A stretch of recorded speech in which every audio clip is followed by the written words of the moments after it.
Precisamos da ajuda do Senhor, da ação do Teu Espírito no nosso coração, para aplicar a Tua palavra em nós, para que possamos viver refletindo a imagem do Senhor e vivendo para a Tua glória.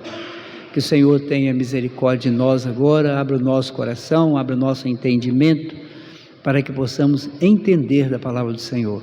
Nós oramos, ó Pai, agradecidos no nome santo do Senhor Jesus. Amém. Pode sentar, meus irmãos. Abra sua Bíblia em Gênesis capítulo 12.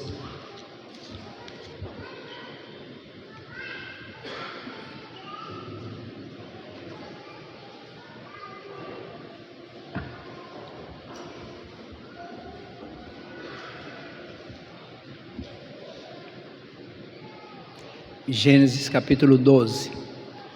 Mantenha sua Bíblia aberta durante toda a exposição da palavra, para que você vá consultando, olhando o texto. Gênesis 12, a partir do versículo de número 10. Havia fome naquela terra, desceu, pois, Abrão ao Egito, para ir ficar, porquanto era grande a fome na terra. Quando se aproximava do Egito, quase ao entrar, disse a Sarai, sua mulher: Ora, bem sei que és mulher de formosa aparência. Os egípcios, quando te virem, vão dizer: é a mulher dele, e me matarão, deixando-te com vida. Dize, pois, que és minha irmã, para que me considerem por amor de ti, e por tua causa me conservem a vida. Tendo Abrão entrado no Egito, viram os egípcios que a mulher era sobremaneira formosa. Viram-na os príncipes de Faraó e gabaram-na junto dele, e a mulher foi levada para a casa de Faraó. Este, por causa dela, tratou bem a Abrão, o qual veio a ter ovelhas, bois, jumentos, escravos e escravas, jumentas e camelos. Porém, o Senhor puniu Faraó e a sua casa com grandes pragas, por causa de Sarai, mulher de Abrão. Chamou, pois, Faraó a Abrão e lhe disse: que é isso que fizeste? Por que não me disseste que era ela tua mulher? E me disseste ser tua irmã? Por isso a tomei para ser minha mulher. Agora, pois, eis a tua mulher, toma e vai-te. E Faraó deu ordens aos seus homens a respeito dele, e acompanharam-no, a ele, a sua mulher e tudo o que possuía. Meus irmãos, nós vimos no início do capítulo 12, a aliança de Deus com Abrão. E Deus faz essa aliança com ele logo no capítulo 12, manda ele sair da terra onde ele morava. Ele foi com seu pai, com o filho, para a terra de Harã, e lá ele mora. O pai dele morre e ele vai peregrinar sobre a terra. Nós falamos aqui na quarta-feira, terça-feira, sobre essa caminhada na aliança, que é uma caminhada que muitas vezes, porque nós achamos que temos uma aliança com Deus, é uma caminhada simples, mas na verdade é uma caminhada imprevista. Nós falamos isso semana passada, porque Deus falou com ele para ele ir para uma terra, mas não falou para onde era. Ele saiu andando e Deus orientando ele. Era uma caminhada difícil e com grandes lutas. Isso nós vimos na primeira parte do capítulo 12. Agora Abrão enfrenta uma seca na terra. Que terra? A terra, se você olhar o texto anterior, lá na região de Negueb. Ele estava lá naquela região do Negueb, aí no versículo 9, e ele é obrigado a mudar mais uma vez. Nós vimos no texto anterior que ele tinha mudado umas 3 vezes, agora ele tem que mudar de novo. E ele decide ir para o Egito, onde ele busca sobreviver no meio dessa grande seca que houve na região. O texto disse isso. Então nós devemos lembrar que ele está caminhando por chamado de Deus, e que a promessa era receber a terra de Canaã, e ele está indo para o Egito, está largando a terra de Canaã, que seria a sua herança. Mas ele é obrigado a deixar a terra e partir para o Egito para sobreviver. Nós vamos ver aqui que isso já prefigura um futuro que aconteceria com os descendentes de Jacó. Já é uma prefiguração daquilo que viria a acontecer com o povo uns anos após. Então agora nós vemos Abraão, né, não é Abraão ainda, enfrentando problemas nessa caminhada para a terra prometida. Então ele tem uma aliança com Deus. Deus promete a ele uma bênção, uma terra prometida, mas ele tem problemas. Mais ou menos, você sabe que você é crente, você tem o céu prometido como herança, mas você tem uma caminhada, e você tem problemas. A vida não é feito somente eu gosto de usar a expressão, a vida não é feita de mar de rosas. Nós temos problemas. E aqui nós vamos ver isso. Então vamos lá ao texto. O versículo 10, ele fala que ele deixou a terra. Que terra é essa? É a região do Negueb, como eu falei aqui, está no versículo 9. E Abrão segue para o Egito. Como eu já disse, prefigura aquilo que iria acontecer com Jacó.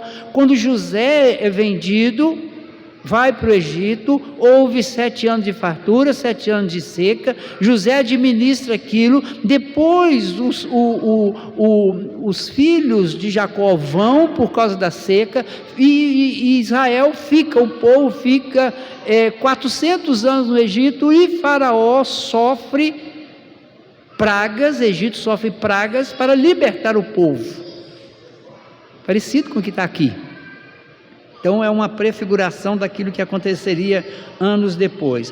No versículo 11, tem se você reparar aí no texto, é muito interessante que o versículo 11 diz assim: quando se aproximou do Egito, quase ao entrar, disse a Sarai sua mulher: ora, bem sei que és mulher de formosa aparência. Meus irmãos, ela tinha 70 anos, ela não era uma jovem de 20, nem de 16, ele tinha 75 quando foi chamado, e ela era uma mulher, segundo o texto, de formosa aparência, ela era uma mulher bonita, aos 70 anos de idade, não tinha cirurgia plástica na época, mas ela era bonita, só para você pensar um pouco. E ele, quando ele chega, vai chegando no Egito, ele vai conversar com ela, e no versículo 12, ele vai fazer uma afirmativa: os egípcios, quando te virem, vão dizer, é a mulher dele, e me matarão deixando com vida. Repare que ele tira uma dedução sobre a luxúria dos egípcios. Pode ser que ele disse isso porque tinha essa informação, e diz ainda que os egípcios iriam matá-lo, que esses egípcios, além de ter luxúria, seriam assassinos. Mas, na verdade, nós encontramos aqui uma demonstração de medo e de insegurança, uma falta de confiança em Deus. Então ele está chegando no Egito, ele fala com ela assim: olha, você é bonita, e esse povo vai me matar para ficar com você. Continua o texto, no versículo 13: dize, pois, que és minha irmã, para que me considerem por amor de ti, e por tua causa me conservem a vida. Nós vamos fazer o seguinte, literalmente aqui está escrito o seguinte: por favor, diga.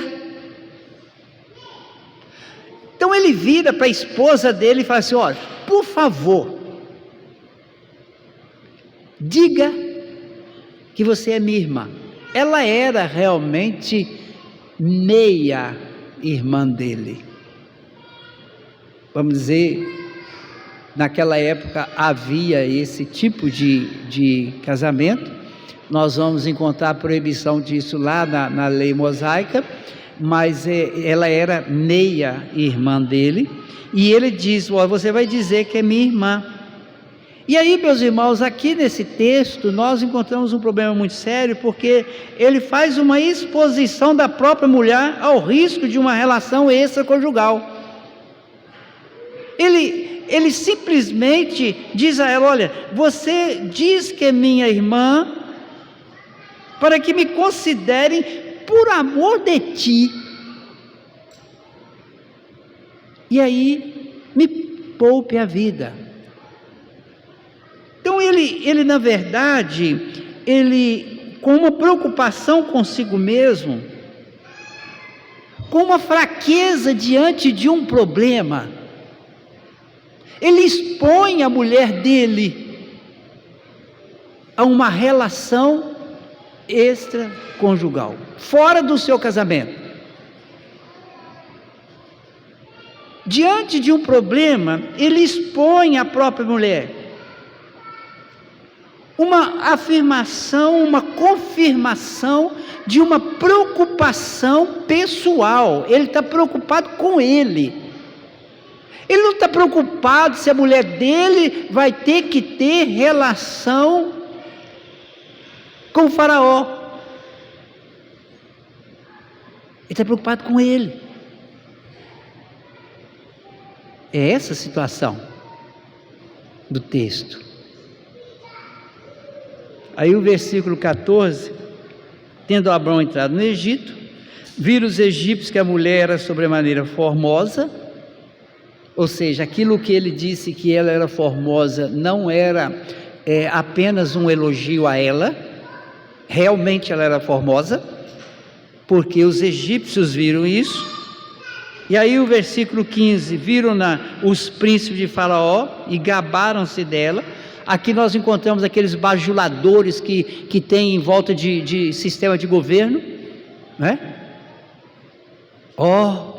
Faraó, você não imagina, chegou uma mulher aí, acompanhada de um sujeito que diz que é irmão dela, ela é linda, você podia tomar ela por esposa. É o que está escrito: viram os príncipes de Faraó e gabaram-na junto dele. E a mulher foi levada para a casa de Faraó. Ela vai para a casa de Faraó. Esse, por causa dela, tratou bem a Abrão. Os comentaristas aqui, eles dizem que havia um processo para que o Faraó tomasse uma mulher como esposa. Isso não era um ato de um dia para o outro. E ela é levada para a casa de Faraó, e lá ela fica, e esses bajuladores falam com Faraó, e o texto vai dizer que Abrão foi por causa dele, por causa dela, Abrão veio a ter muitos animais, ele começou a se enriquecer por causa dela, porque ela estava lá na casa de Faraó. Mas o versículo 17, ele nos esclarece algumas coisas, porque o versículo 17 diz assim: porém o Senhor puniu o Faraó e a sua casa com grandes pragas por causa de Sarai, mulher de Abrão.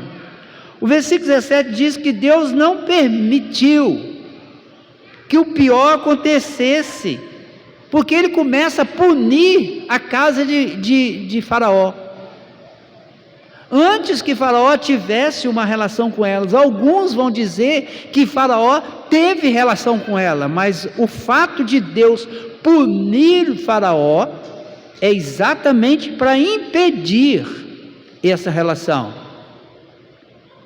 Então Deus pune ele, a casa dele, porque ele levou ela para a casa dele. E aí no versículo 18, Faraó chama Abrão e diz: rapaz, que coisa doida é essa? Você não me falou que ela era a sua esposa. O versículo 18 e 19, meus irmãos, nós chegamos à conclusão seguinte: que quem falou com Faraó que ela era mulher dele? De Abrão. Quem é que contou para ele? O acordo foi feito entre Abrão e Sarai. Quem contou para Faraó? Só pode ter sido quem?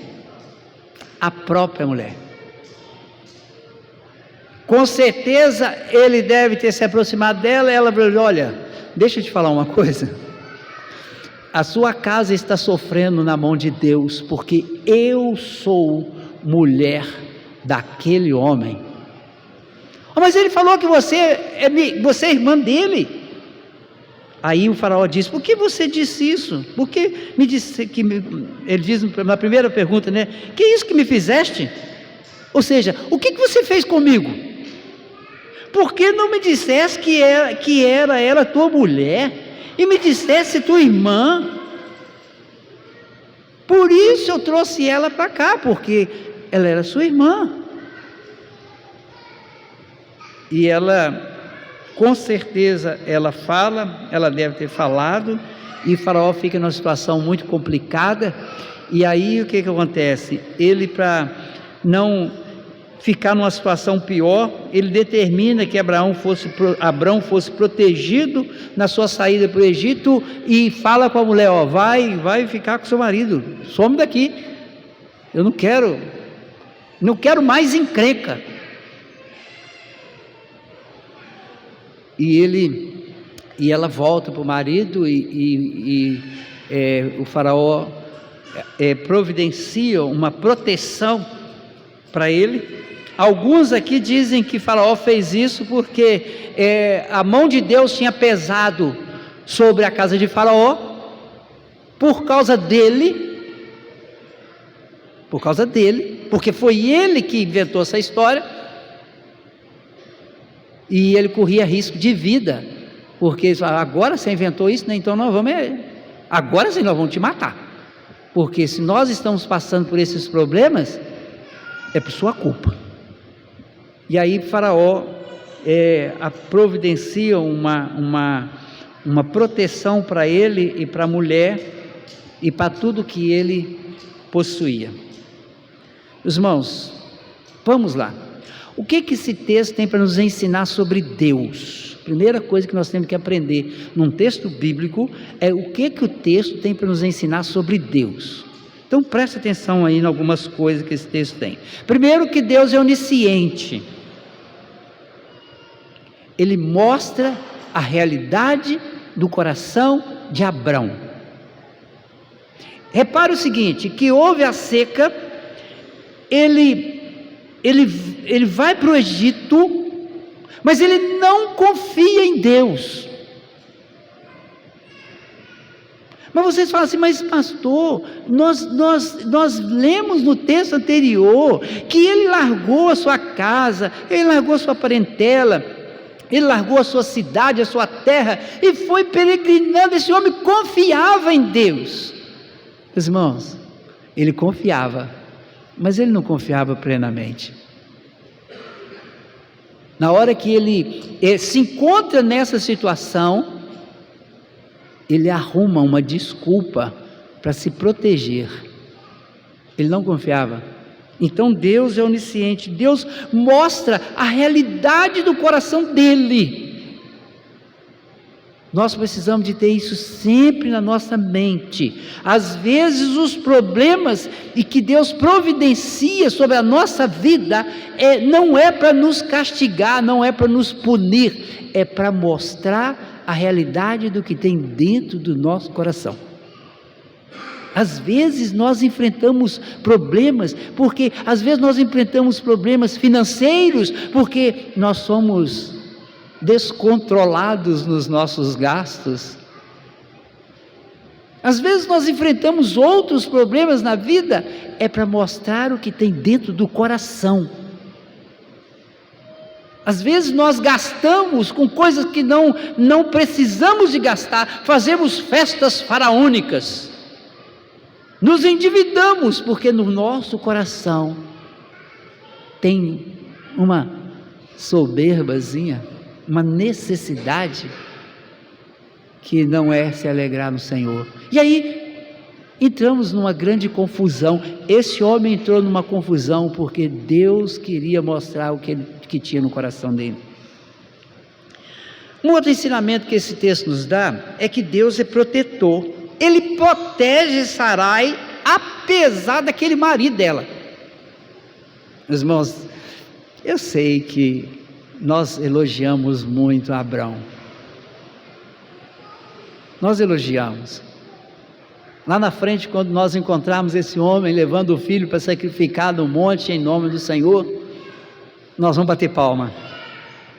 Mas este homem, Deus teve que proteger a mulher dele, porque ele colocou ela numa situação complicada. Então Deus protege muitas vezes aqueles que estão próximos de nós, porque nós colocamos muitas vezes pessoas amadas e queridas em situação complicada. Nós complicamos a vida dos outros, e isso é um problema muito sério na nossa vida. Então Deus é um Deus protetor, Deus é um Deus de aliança. Tudo acontece, mas a aliança de Deus permanece. Tudo acontece, aconteceu tudo isso aqui, mas a aliança de Deus permaneceu. Deus havia feito uma aliança com ele. Deus falou: olha, você vai herdar a terra de Canaã. Ele vai para o Egito. Deus disse para ele: a sua posteridade, a sua mulher dará à luz, sendo ela estéril. Ela não podia ter relação com o faraó. Ela seria mãe de Isaac, o filho da promessa. Então Deus cumpre a aliança dele. Outro ensinamento sobre Deus é sobre a providência. Eu tenho falado muito sobre isso aqui, porque Gênesis mostra muito sobre isso, Deus da providência. Tudo que acontece está sob o seu governo. A seca aconteceu porque Deus permitiu, Deus estabeleceu que aquela seca acontecesse. Ele vai para o Egito, Deus caminha ele para o Egito. Ele faz aquela bobagem toda, ele monta aquela artimanha toda de forma errada, mas Deus estava na providência. Então Deus é um Deus de providência. Esse texto também nos ensina algumas coisas sobre o homem. Esse texto nos ensina que mesmo apesar da aliança, apesar desse homem Abrão confiar na aliança, ele continua pecador. Só que um pecador dentro da aliança de Deus. Ele cria no Jesus que viria. Nós sabemos disso. Ele cria no Jesus que viria. Nós cremos no Jesus que veio e que voltará. Ele cria no Jesus que viria. Por isso, ele estava dentro da aliança de Deus. Ele estava caminhando para o céu. Ele caminhava para a terra prometida, mas o foco dele era no céu. E nós sabemos disso quando nós vamos ler a vida dele, sobre a fé dele em outros textos bíblicos, nós vamos saber disso. Mas esse texto também nos mostra que o homem sem Cristo, ele está fora da aliança. Nós vamos ver aí os egípcios que ficam aqui, passam aqui como instrumento, como nação que estava lá na mão de Deus, mas o homem sem Cristo, ele continua pecador, só que fora da aliança com Deus. O homem em Cristo, ele é pecador, mas debaixo de uma aliança com Deus. O homem sem Cristo é um pecador, fora da aliança com Deus. O homem que tem aliança com Deus vai para uma terra prometida, para o céu. Aquele que não tem essa aliança com Deus, vai para o inferno. E aí é necessário que você faça uma reflexão sobre a sua vida. Que tipo de homem, que tipo de ser humano você é? Você é um adotado com uma aliança com Deus rumo à salvação, ao céu, ou você não passa de uma criatura que não tem aliança com o Senhor através de Cristo Jesus e está indo para o inferno? Então nós precisamos de responder isso na nossa vida. Meus irmãos, agora na prática, para que serve esse texto? Eu quero que você preste bem atenção agora. Para que serve? Primeiro, esse texto nos ensina que estar na aliança com Deus não é estar fora de problemas. Preste atenção. Se você é cristão, se você nasceu de novo, o seu novo nascimento não te dá o direito de achar que você não tem problemas. O novo nascimento garante a sua salvação. Você é salvo porque você nasceu de novo, é nova criação, é nova criatura, você foi lavado e remido pelo sangue do Cordeiro, a você já está garantido o céu. Mas nessa caminhada rumo à terra prometida tem problemas. Você nunca ficará isento de problemas. Problemas, nós o teremos. Ou se você quiser trocar a palavra problemas, pegue a palavra que Jesus Cristo diz: no mundo tereis aflição. Mesma coisa. Aflição em decorrência de problemas. Então a primeira coisa prática aqui nesse texto: o fato de Abrão estar debaixo da aliança com Deus não isentou ele do problema. Segundo ensinamento para nós hoje: qualquer que seja a situação, mantenha-se na verdade. Mantenha-se na verdade. Procure a verdade. Ele não precisava de ter dito que ela era sua irmã. Ele poderia ter dito: ela é minha esposa.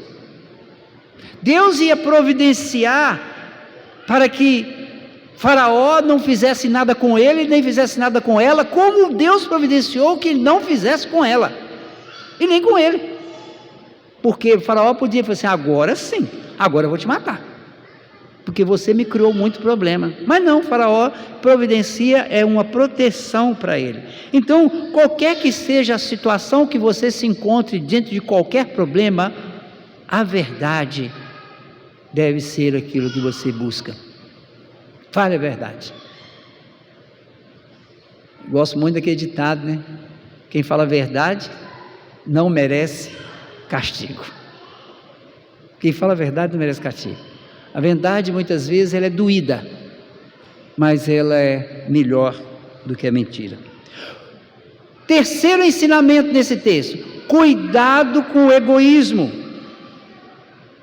Ele demonstra falta de amor ao seu próximo. Meus irmãos, Abrão foi, no mínimo, egoísta. Ele se preocupou com o quê? Com ele. Ele não se preocupou se a mulher dele teria que ir para a cama com o Faraó. Ele não se preocupou com isso, não. Ele se preocupou com ele. E quando você é egoísta na sua vida, você expõe os outros a situação complicada. Isso é falta de demonstração de amor ao próximo.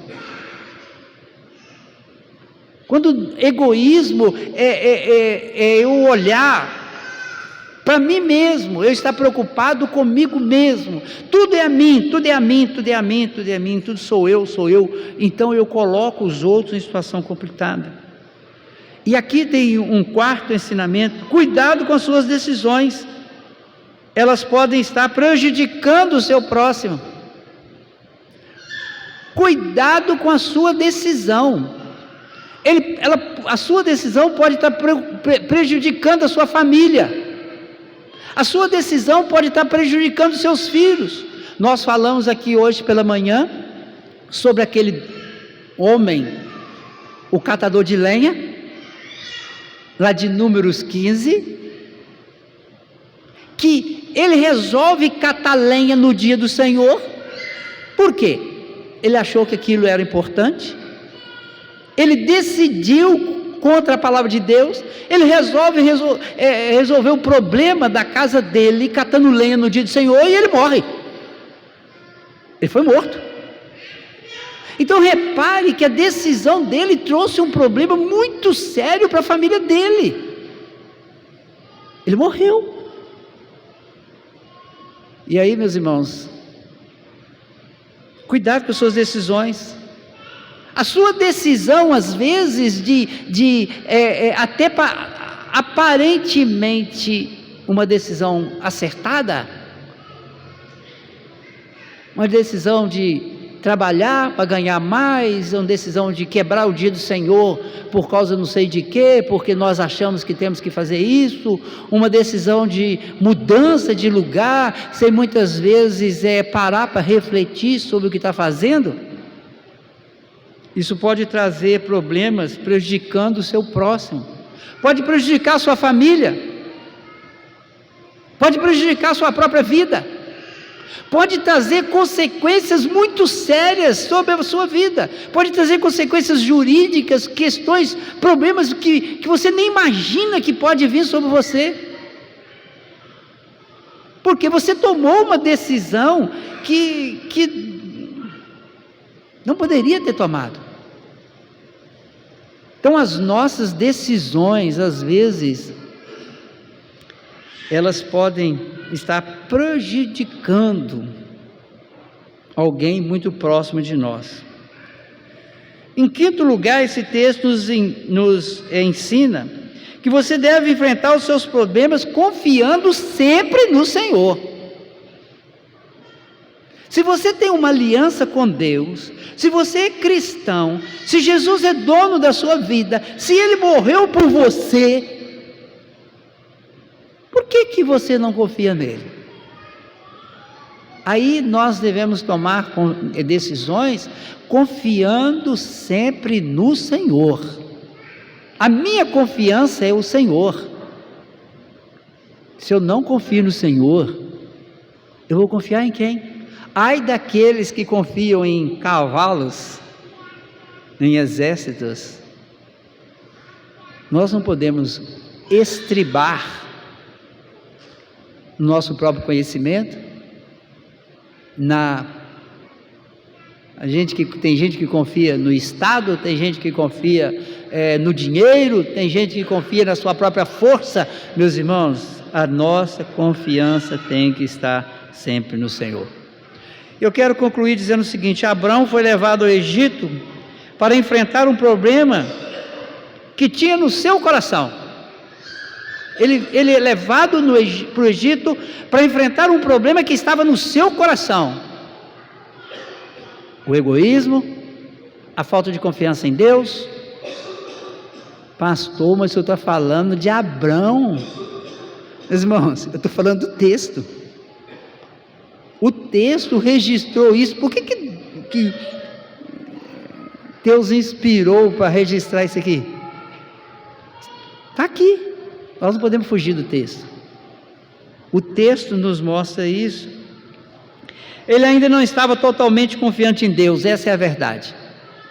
Nós vamos ver que com o passar dos anos, as coisas vão acontecendo, e quando você vai ler o que Paulo vai escrever sobre esse homem, vai falar que nós somos filhos dele pela fé, que esse homem foi um homem de fé, nós entendemos, sabemos disso, mas nesse momento aqui, ainda como Abrão, ele precisava de passar por uma experiência, e a sua experiência serviu para ele ter mais confiança, e isso faz parte da providência de Deus para o crescimento dele.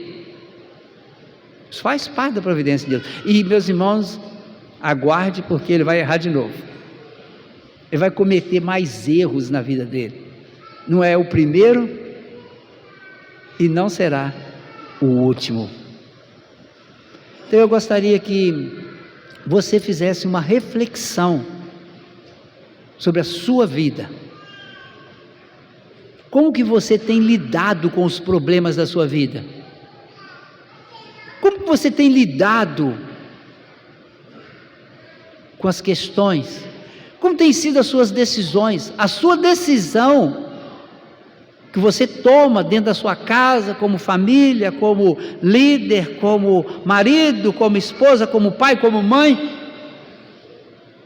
são decisões que colocam outros em risco, ou são decisões que realmente são baseadas na vontade de Deus e naquilo que Deus tem para a sua vida? Eu gostaria que você fizesse uma reflexão sobre isso, lembrando que os problemas, nós nunca viveremos sem eles. Os problemas estão aí, eles vão acontecer na nossa vida. Mas a forma como qual nós reagimos a eles é que faz diferença. Maneira que nós os enfrentamos. Passar por problemas é para todo mundo. Passar por problemas com Cristo, confiando no Senhor, são para poucos. E a grande vantagem é que se você passa por problemas na sua vida, confiando no Senhor, fazendo a vontade do Senhor, você passa por eles em paz, em paz. Porque a minha paz vos dou, não vos la dou como o mundo a dá. Passar por problemas em paz é muito bom. Passar por problemas em guerra, e aqui eu fico pensando, né? O que essa mulher passou? Como que ela reagiu depois com o marido? O que ele passou? Pensando naquela mulher lá no palácio daquele faraó. Ela pensando, mas que marido é esse que eu tenho? Que marido é esse? Que o Senhor tenha misericórdia de nós. Feche seus olhos, ore ao Senhor, silenciosamente, faça uma oração silenciosa de reflexão, depois nós vamos cantar um canto.